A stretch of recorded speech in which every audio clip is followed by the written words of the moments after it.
The impeachment process against President Trump remains essentially stuck in neutral tonight, with still no word on when House Speaker Nancy Pelosi may transmit those articles of impeachment and spark a Senate trial.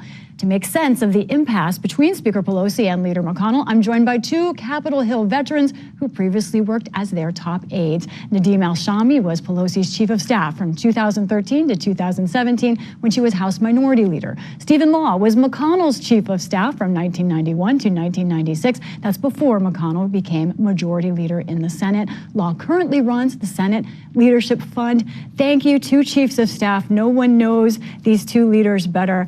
Nadeem, I want to start with you. Speaker Pelosi is trying to do something unprecedented here, use timing to change the shape of a Senate trial, to get more witnesses, as we've reported. What is the strategy here, and how do you think she looks at any risks of that strategy? What's she doing? Well, I think what she's doing here is very important. We got to take a step back, and it took 5 weeks for the impeachment articles of President Clinton to be transmitted to the Senate. I think it was 3 weeks, but I hear you. So we're close. And at the moment, what she's focusing on is the Constitution. You know, this is absolutely critical issues before our country. The House did vote on articles of impeachment. However, the president and the White House demanded that none of the witnesses that the House wanted that know directly from the president to come before Congress and testify. Now, the point is, what kind of pressure can she put on Leader McConnell? And we've seen over the past few weeks, you have Ambassador Bolton said he's willing to testify if he's subpoenaed. More evidence has come out, and the president continues to say some pretty interesting things on Twitter. Stephen Law, do you think Leader McConnell is feeling any pressure? To some people, he's kind of an enigma. Not to you who've worked with him. What do you think is going on behind the scenes with him right now? Is he feeling any of this pressure? You know, I don't think he's feeling pressure particularly. I mean, one of the things about the Senate is that it, not just Leader McConnell, but there's a sense of institutional prerogative. And, you know, you look at the Constitution, which governs this, and it doesn't say a lot, but it says some very simple things. First of all, the House has the sole power to impeach, and the Senate has the sole power to try the case. And the operative word in both of those is sole. Each one has its own respective role, and you can't try to dictate the role of the other. And I think that Speaker Pelosi made, in my view, a miscalculation trying to think that she could force Leader McConnell's hand or the Senate's hand to do something that he was not inclined to do, at least with respect to agree to somebody else's process being put on him. And I think that is actually now starting to fall apart. We're talking about these two leaders, but I want to hear from them. I want to play some sound of what Speaker Pelosi and Leader McConnell have said recently about impeachment in the last few months. We want to defend that Constitution, which has a republic in it. As Benjamin Franklin said, a republic if you can keep it. We see that as our responsibility to keep the republic instead of an attitude of Article 2 says I can do whatever I want. We exist because the founders wanted an institution that could stop momentary hysterias and partisan passions from damaging our republic. Article 2, a reference to the president's constitutional powers. These are both students of history, yes. Both of them. However, they also have an urgent goal, keeping their majorities, a political goal. I want to ask both of you, how do both of these leaders look at the politics? How important is that in their thinking? Nadeem? Sure. I mean, right now we are sitting here discussing witnesses by Democrats. Democrats are demanding that Leader McConnell provide an opportunity for these witnesses to come before the Senate and say what they know.